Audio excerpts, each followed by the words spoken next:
आज CRO organisation के तत्वाधान में आज कॉन्स्टिट्यूशनल हॉल में 15 मार्च एक ऐतिहासिक दिन, और ऐतिहासिक दिन इसलिए कि विश्व उपभोक्ता दिवस के रूप में हम सब लोग आज पूरे दुनिया में कंज्यूमर के हित के लिए काम करने वाले कार्यक्रम में उपस्थित हम सब लोगों के बीच में देश के अति विशिष्ट राज्यसभा के सांसद भाई जीवीएल नरसिम्हा राव जी और आपके ऑर्गेनाइजेशन के सम्मानित अध्यक्ष श्रीमान नवीन प्रकाश शर्मा, मेरा भी दीपक प्रकाश नाम है और बीच में ये भी प्रकाश है, तो डाइस में 2 प्रकाश आपके सामने उपस्थित है। तो ऐसे सम्मानित नवीन प्रकाश शर्मा जी, देवेंद्र सेठी जी, नायडू जी और झारखंड से हमारे मित्र बादशाह खां जी और सामने बैठे हुए कंज्यूमरों की लड़ाई, उपभोक्ताओं की लड़ाई लड़ने वाले मेरे भाइयों एवं बहनों, सबसे पहले मैं अपनी ओर से झारखंड के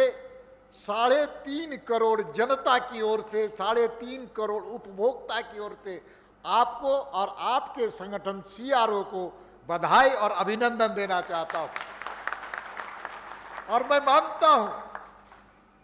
कि जो सत्ता एवं दलगत राजनीति से ऊपर उठ करके समाज के लिए काम करता है वह साधुवाद कहलाने योग्य होता है, और आप साधुवाद के योग्य हैं, इसलिए भी आपका मैं अभिनंदन करना चाहता हूं। हम जानते हैं कि एक ऐसा फॉर्म, ऐसा मंच है जिसके माध्यम से आप देश की सेवा के लिए तत्परता से काम करने वाले हमारे नौजवान साथी हैं, हमारी भाई हुए बहन हैं। हम सबको जानते हैं कि पूरी दुनिया आज विश्व उपभोक्ता दिवस के रूप में इस प्रकार के कार्यक्रमों का आयोजन पूरे दुनिया में हो रहा होगा, लेकिन भारत के संदर्भ में कहा जाए तो 24 दिसंबर 1986 को यहां पर इसी भारतवर्ष में उपभोक्ता संरक्षण अधिनियम पास हुआ था, और उसके बाद ये लड़ाई और मजबूती से लड़ने का हमको एक अस्त्र भारत की सरकार से मिला है। लेकिन सच ये है, यथार्थ ये है कि पूरी भारत की जनता अगर विचार किया जाए, चाहे वो शहरी क्षेत्र में रहता हो, चाहे ग्रामीण क्षेत्र में रहता हो, चाहे राजा हो, चाहे रंक हो, हर कोई उपभोक्ता है, हर कोई उपभोक्ता है दोस्तों, और हर उपभोक्ताओं की चिंता और उसके बारे में विचार करने वाले आप सब लोग हैं। लेकिन मैं आग्रह और निवेदन करने के लिए भी खड़ा हूं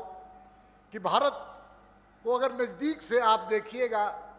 तो जहां एक तरफ शहरी क्षेत्र है तो दूसरा ग्रामीण क्षेत्र है, और ग्रामीण क्षेत्र की बात कीजिएगा तो भारत के 75% आबादी गांवों में रहती है, और गांव में जहां पर रहती है, जहां पर गांव में, तो हम कहते हैं कि भारत की आत्मा गांवों में बसती है, और भारत की आत्मा जब गांव में बसती है तो उस आत्मा को, मर्म को हमको पहचानने की जरूरत है दोस्तों। शहर में जो कंज्यूमर, उसकी चिंता करने वाले कई संगठन के लोग हैं, लेकिन ग्रामीण क्षेत्र में किस प्रकार से उपभोक्ता जो गरीब है, जो अशिक्षित है, जो कंज्यूमर्स लॉ को नहीं जानता है, कंज्यूमर्स की शिक्षा को नहीं जानता है, वो आज भी ठगा महसूस कर रहा है, ठगा महसूस कर रहा है दोस्तों। मैं जिस प्रदेश से आता हूं वो जमीन के अंदर सबसे अमीर प्रदेश है, जिसको झारखंड कहते हैं, जिसको रत्न गर्भा कहते हैं, और वहां पर खनिज संपदाओं की पूरी तरह से भरमार है। लेकिन जहां जमीन के नीचे अमीर है तो जमीन के ऊपर सबसे गरीब प्रदेश है दोस्तों। इसलिए हमारे गांव के क्षेत्र में जो किसान रहते हैं, मैं उदाहरण देना चाहता हूं, जो हमारे किसान भाई हैं, जिसके अन्न से हम सब लोग पलते हैं, बढ़ते हैं, और पूरी तरह से किसानों के बदौलत देश आज आर्थिक स्थिति उसकी बेहतर हो रही है देश की। लेकिन हमको जो अनुभव हुआ, मैं आपसे शेयर करने के लिए मैं खड़ा हूं दोस्तों। हम सब कोई जानते हैं कि किस प्रकार से किसान जब फसल तैयार करने के लिए उसके पास पूंजी का अभाव होता है, उसके पास कैपिटल का अभाव होता है, और वो कैपिटल कहीं ना कहीं वो कर्ज लेकर के, सूद में लेकर के, इंटरेस्ट में लेकर के वह किसान अपने किसानियत को बढ़ाने के लिए धान, गेहूं, इस प्रकार के चीजों को लगाता है। लेकिन जब कुछ दिनों के बाद वह खेत में अपनी पूरी मेहनत, पूंजी भी लगाता है, मेहनत भी लगाता है, खून और पसीने की वो पूरी तरह से ताकत को झोंकता है खेत में, और जब खेत में जब लहलाता है तो हरियाली तो दिखता है, लेकिन उसमें धान नहीं हो पाता है, उसमें चावल नहीं निकल पाता है। उसके पीछे पता चलता है कि वह बीज ही नकली था, बीज के माध्यम से लोगों ने ठगने का काम किया। हमको ये देखने को महसूस हुआ मित्रों कि किस प्रकार से किसान, मैं भी किसान का बेटा हूं, इसलिए किसाने को मर्म को मैं रखना चाहता हूं, किस प्रकार से वो बीज में ठगा महसूस करता है, उसी प्रकार से किसान जब खाद लेता है तो खाद नकली मिलता है, और खाद के नकली होने के कारण किसान के चेहरे पर मासूमियत तब आती है जब फसल उससे नहीं पाता है। कीटनाशक दवाइयों में वो ठगा महसूस करता है। हम इसलिए उदाहरण देना चाहते हैं कि गांव के तरफ जो कंज्यूमर है,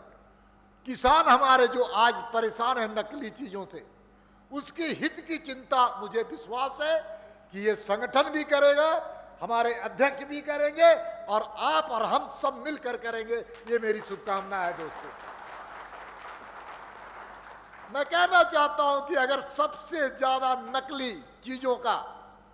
प्रयोग अगर कहीं पर होता है तो गांव में होता है। गांव में कितनी बड़ी बड़ी कंपनियों के नाम पर उपभोक्ताओं को ठगने का काम किया जाता है, ये हमने नजदीक से देखने का काम किया है मित्रों। जो मार्का है, जो ISI मार्का है, वो नकली ISI का किस प्रकार से उपयोग होता है, उसको अगर आपको देखना है तो आप झुग्गी झोपड़ी में चले जाइए, आप गांव में चले जाइए,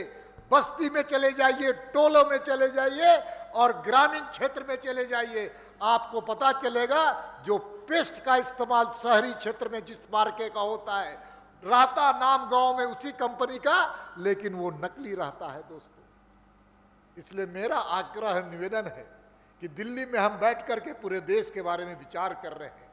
तो मेरी शुभकामना है, मैं ढेर सारी शुभकामनाएं हैं, और मुझे विश्वास है कि ये संगठन आने वाले समय में इस चुनौती को स्वीकारेगा। ये संगठन में जो काम करने वाले लोग हैं, मेरी माताएं, मेरी बहनें, छोटे छोटे बच्चे, नौजवान साथी, इस चुनौती को स्वीकार करेगा, और उस चुनौती को ही स्वीकार नहीं करेगा, कंज्यूमर्स की हित की ही रक्षा ही नहीं करेगा, उस चुनौती को अवसर में बदलने का काम करेगा, चुनौती को अवसर में बदलने का काम करेगा। इसलिए मैं देर से आया हूं, इसके लिए भी मैं दोनों हाथों से क्षमा प्रार्थी हूं, और क्षमा प्रार्थी इसलिए हूं कि लोग कहते हैं कि राजनीति के क्षेत्र में, राजनीति में काम करने वाले लोग हमेशा देर से आते हैं, लेकिन सच है कि हमारे एक मित्र की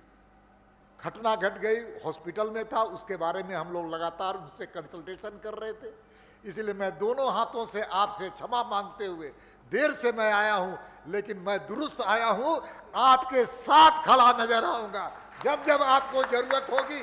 तो मैं आपके साथ आज इस ऑर्गेनाइजेशन में as a worker, as a mitra, as a bhai, और आपका सबसे बड़ा शुभचिंतक नजर आऊंगा। इन्हीं शब्दों के साथ अपनी वाणी को विराम देता हूं। बहुत बहुत धन्यवाद।